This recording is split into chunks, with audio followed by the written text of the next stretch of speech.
objective is to find and kill assigned targets. Avoid being killed. Hey everyone, and welcome back to another Assassin's Creed 3 multiplayer deathmatch game.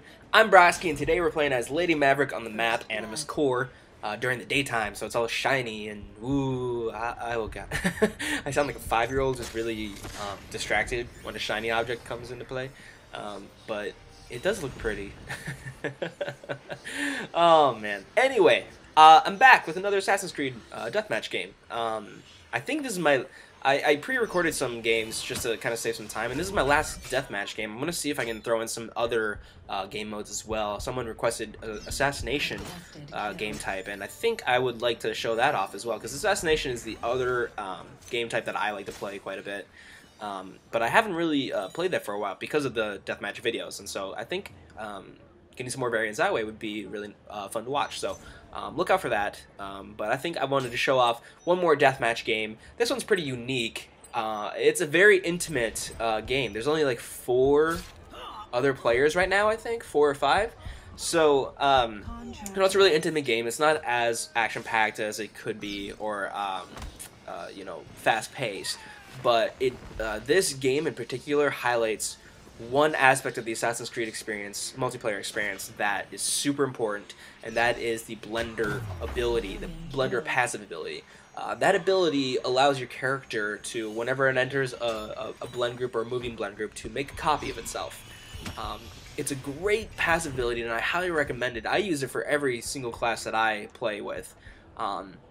It's just a great safeguard. I'm gonna wait in this blend group. You know, there's other, you know, there's the huntsman, there's the carpenter right there.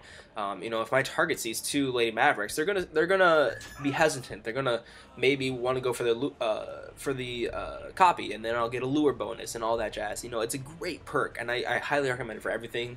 And back into the comments, I was talking with another person. I'm sorry, I can't remember your name right now, but they recommend using the decoy and bodyguard, and those are fantastic perks. I highly recommend using those with the blender ability, because then you're able to send out your copy, and it looks natural, and you know, it's a really great way to distract your pursuers. Like that. I got really lucky right there, though. I will say. And then I don't know where this monobank came from. He did like a flash, like super speed, like zoom, and then just took out my other copy. And I think right there is where when I noticed, I was like, okay, I found what to talk about. Because Blender is gonna save your butt a lot. That's why I highly recommend it. The other passive ability that I use is the resistance perk. Resistance allows you to recover from a stun and a contested kill much more quickly than normally. That is just my preference. I don't like allowing people to get a focused kill off of me when I'm grounded, so I tend to take resistance because I don't want more people getting points on me. But I see a lot of players forego that option. You know, I think that second passive perk is preference, but I prefer using resistance. I honestly don't know any other passives, because these are the 2 that I use 99% of the time. I can't remember the other ones. As soon as I unlock them, that's just what I decided to use. So while watching this video, I want you guys to focus on the lure and the, you know, the safeguard that the blender ability provides. I think it's super important that when this ability works, it works so well into your favor. You know, most of the time it works, you know, like 50% of the time you lure people, but for some reason in this game, it was just spot on each time. I don't know what. Ooh, here comes a brutal kill from the monobank. That's probably, oh, it's so brutal, but it's probably one of my favorite death animations, because it's just like, it's so looming. He's just pulling you back, and you're like, oh, I'm gonna die. Oh man, Monobank is pretty sweet character. He's pretty aggressive. Anyway, so back to the game a little bit more. We're given the sharpshooter as our new target, and I don't know what happened here. I didn't get the at least that should have been a contested kill. I didn't get the option to press X at all, so I don't know how that worked out in his favor, but you know, whatever, that works. Sensing whispers, we notice a multi-bank making a beeline towards us. We drop a smoke bomb, and unfortunately for him, since this is a smaller, intimate game, I get him as a target, and I'm able to take him out. The red coat throws a knife at me to take out her spite, and that is something that you should not do. Don't throw your knife. casually like that. Don't even throw it when you get pissed off. The knife is going to save you sometimes, and you know, you're going to get into situations sometimes where you throw it aggressively, and you're going to get taken out because you don't have that knife anymore.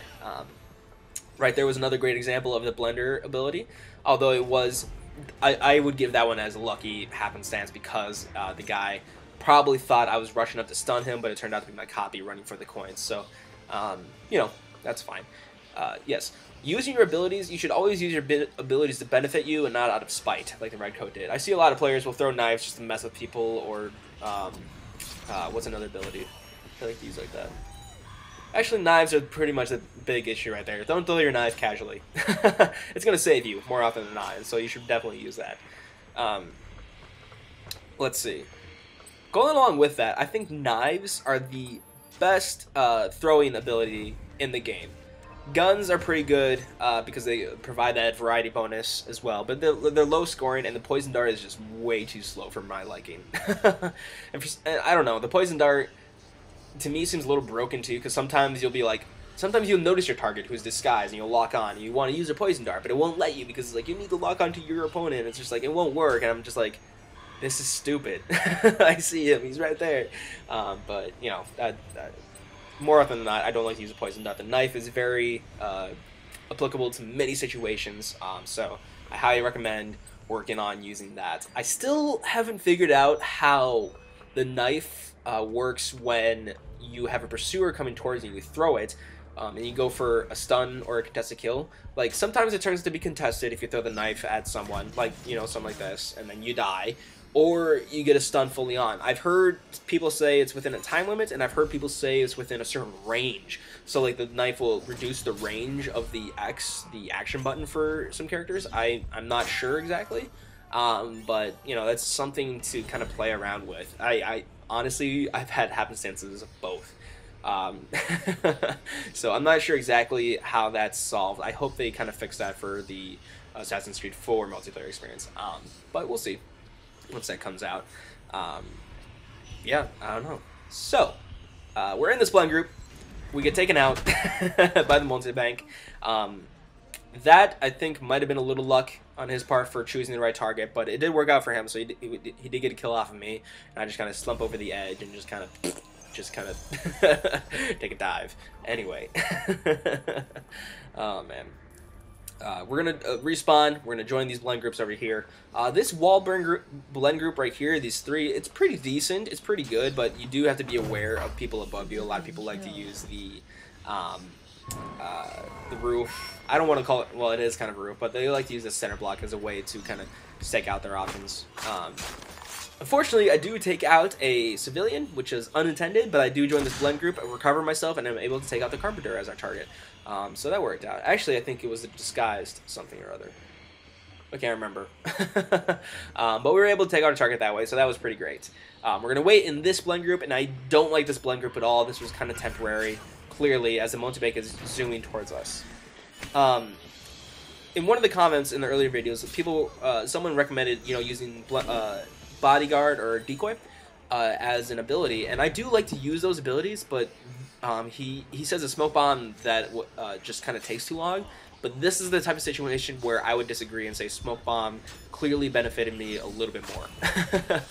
If I had decoy, I couldn't send it out. I couldn't stop the multi-bank from killing me at that, from that point. Because I was able to drop a smoke bomb, I was able to stun him and recover, and then eventually kill him again. Which was unfortunate for him, but you know, that's how it worked out for me. So you know, but then again, that's the sacrifice of taking, you know, decoy or bodyguard, is that you get rid of that ability to kind of save yourself from that situation. But now I have to wait it out because the smoke bomb takes too long. So there's, you know, there's pros and cons of each one. I'm just glad I had smoke bomb at that instance. But that's just me. Alright, we're almost getting into the last 30 seconds of the game here. We're giving the sharpshooters our new target. I know there's whispers, I just wasn't paying attention, and the Bumblebee Night Stalker is able to take me out. So that's great. But we're given another opportunity. We respawn 30 seconds. Maybe we can get one more kill. I'm going to start looking around for that. The Redcoat as well, which is a downloadable character. I haven't spent any money on the downloadable content. I was thinking about I might, though. I think I did for one of the story options. I can't remember exactly. I can't remember. Last 5 seconds, I hear whispers, looking for my new target, and unfortunately we get taken out. So, yet again, I end one of my videos with a death, which is pretty, pretty typical. So, thanks for watching. Really appreciate all the feedback I've been getting. Seriously, you guys are making this a lot of fun for me. So I can't thank you enough for that. And I'm glad that more people are finding it and enjoying it as well. I finished on top with the sharpshooter in second and the redcoat in third. Like the video if you want to help the channel grow a little bit and kind of spread the word that these videos are happening so more people can enjoy them as well. Thanks again. I will see everyone later. Talk to you later. Bye-bye.